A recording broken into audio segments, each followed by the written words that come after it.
Hastings, I have made it very clear she is not to go running off like some kind of feral goat. But, Mrs. Thornsen, children need fresh air, and— Margot watched her mother's nostrils flare.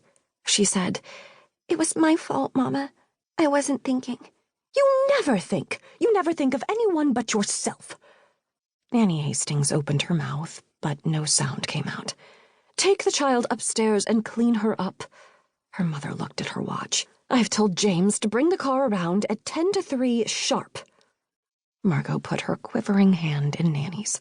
Her shoes squeaked on the marble hall where she was not allowed to play hopscotch on the multicolored squares, past the bronze Nubian, through the swinging doors into the servants' wing. "Am I in trouble?" "Don't worry you," said Nanny Hastings. "We'll get you shipshape in a toddle."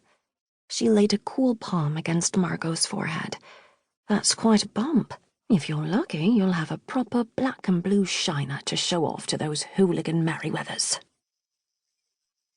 As much as Margot loved exploring, as much as she was brave when it came to climbing trees or balancing atop stone walls, she was as wobbly as Jell-O in society. Lots of people in a room all together made her hang back, hug pillars, hide behind curtains, want to disappear. She could never think of the right thing to say. Her words mumble-stumbled, her voice dropped to a hesitant whisper. Grown-ups patted her head distractedly, yes, yes, and went back to talking about Ruskies and Reds. The other kids didn't reply to the questions she had so carefully prepared. What are your top 5 books? Who is your favorite explorer of all time? Where would you go if you could go anywhere in the world?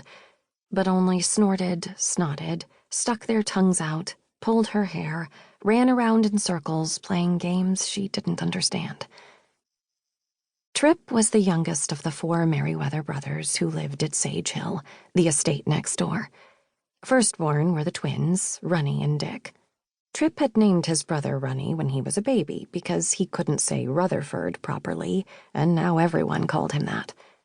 Margot was disappointed that Runny and Dick were only fraternal twins because she had never seen identical twins. Runny was older by 5 minutes, and everyone agreed, the handsome one, who had inherited the protuberant Whitney eyes from his mother and had an asymmetrical pucker of a hair-lip scar. The twins were 6 years older than her, and Margot didn't like Runny because he was mean.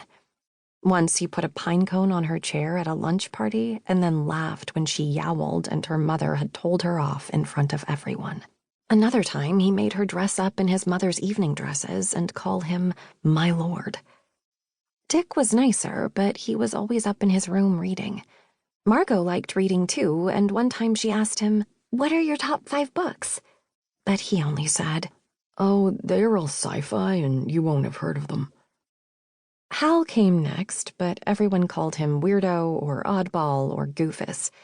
He tried to suck up to Runny, but Runny mocked his big head and big cow eyes and sent him on impossible missions.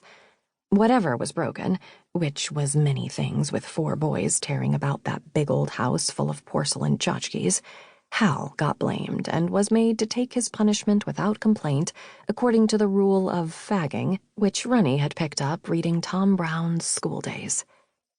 Terence Romney Merryweather, Trip, was the spoiled, tow-haired baby of the family, angel imp, dimpled, always smiling, never chastised. Even as a small child, he had the natural confidence of the adored one who could do no wrong. Margot wanted to be his friend, but he was friends with everyone. Sometimes, if she was lucky, she found herself alone with him. These felt like warmly spotlit moments. With so many brothers and cousins around all the time, they were few. Once they sat in the conservatory and played backgammon and ate a whole box of Oreo cookies Trip stole from the larder.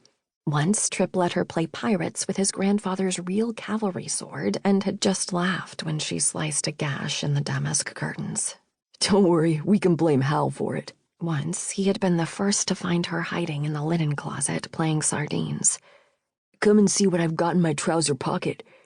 She looked and saw his wormy Peter nesting in his jockey shorts. "Ew, gross." "Don't even think about touching it," Trip told her as if it were a great prize. "You'll give me cooties." The Band-Aid Nanny Hastings had stuck over the